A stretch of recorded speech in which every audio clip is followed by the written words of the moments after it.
لو بتشتكي إن كاميرا موبايلك بطيئة، فحب أقولك إن أول صورة في التاريخ اتصورت في 1826 واستغرقت أكتر من 8 ساعات كاملة.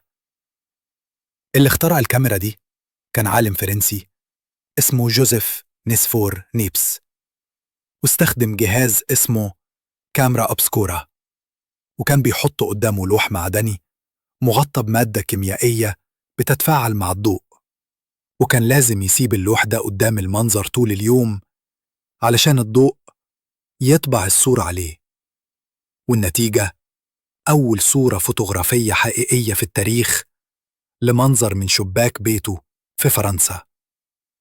الصورة كانت سودة وبيضة مليانة ضباب، بس غيرت تاريخ العالم، ومنها اتولدت فكرة التصوير اللي وصلت للكاميرات الحديثة في موبايلك دلوقتي. يعني وانت ماسك موبايلك بتصور بدقة 4K، افتكر إن الصورة زمان كانت بتتعمل في 8 ساعات ومن غير ألوان.